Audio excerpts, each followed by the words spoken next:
തലസ്ഥാനത്തെ മരണവാർത്തയിലേക്ക് തന്നെയാണ്. കൊലപാതകമാണോ ആത്മഹത്യയാണോ? പോലീസ് അന്വേഷണം ഊർജിതമാണ്. തമ്പാനൂർ KSRTC ബസ് സ്റ്റാൻഡിന് സമീപം ലോഡ്ജിൽ സ്ത്രീയെയും മധ്യവയസ്കനെയും ദുരൂഹ സാഹചര്യത്തിൽ മരിച്ച നിലയിൽ കണ്ടെത്തി. പേയാട് സ്വദേശികളായ കുമാരൻ, ആശ എന്നിവരാണ് മരിച്ചത്. സ്ത്രീയെ കാണാനില്ലെന്ന് കാണിച്ച് ഭർത്താവ് കഴിഞ്ഞ ദിവസം പോലീസിൽ പരാതി നൽകിയിരുന്നു. ഇരുവരും നഗരഹൃദയത്തിലെ ലോഡ്ജിൽ മുറിയെടുത്തത് 2 ദിവസം മുമ്പാണ്.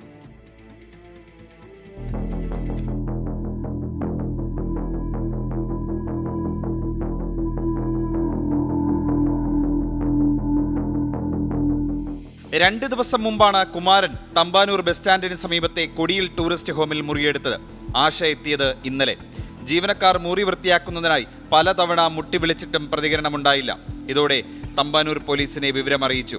പോലീസ് എത്തി മുറിയുടെ കതക് ചവിട്ടിപ്പൊളിച്ചാണ് അകത്ത് കടന്നത്. കഴുത്തറുത്ത് രക്തത്തിൽ കുളിച്ചു കിടക്കുന്ന നിലയിൽ കട്ടിലിന് സമീപത്താണ് ആശയുടെ മൃതദേഹം കണ്ടെത്തിയത്. കുമാരനെ തൂങ്ങി മരിച്ച നിലയിലും. വിവാഹമോചിതനായ ശേഷമാണ് കുമാരൻ ആശയുമായി അടുപ്പത്തിലായത്. വിവാഹിതയും 2 കുട്ടികളുടെ അമ്മയുമാണ് ആശ.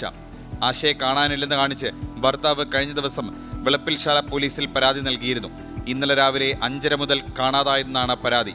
പെട്ടെന്നുണ്ടായ പ്രകോപനമാണ് കൊലപാതകത്തിലേക്ക് നയിച്ചതെന്നാണ് പോലീസിന്റെ പ്രാഥമിക നിഗമനം. മുറിയിൽ മൽപ്പിടുത്തം നടന്നതായി വ്യക്തമാക്കുന്ന തെളിവുകളും പോലീസിന് കിട്ടി. ആശയുടെ ശരീരത്തിൽ ക്ഷതമേറ്റ പാടുകളുണ്ട്. കുമാരന്റെ തോളിലും കൈകളിലും മുറിവേറ്റിട്ടുണ്ട്.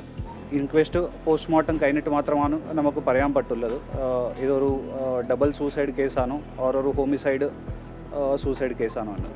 ഇഞ്ചുറീസ് മാർക്ക് ചെയ്യാനുണ്ട്. ഇഞ്ചുറീസ് നോക്കിയിട്ട് മാത്രമാണ് എന്താണ് ശരിക്കും സംഭവിച്ചത് നമുക്ക് മനസ്സിലാക്കാൻ പറ്റും. പൂർണ്ണമായിട്ടുള്ള അന്വേഷണം നടത്തിയിട്ട് മാത്രമാണ് എന്താണ് സംഭവിച്ചത് നമുക്ക് പൂർണ്ണമായിട്ട് പറയാൻ പറ്റും. ഇന്നലെ രാത്രിയാണ് കൊലപാതകം നടന്നതെന്നാണ് പോലീസ് നിഗമനം. ഫോറൻസിക് സംഘം മുറിക്കുള്ളിൽ പരിശോധന നടത്തി.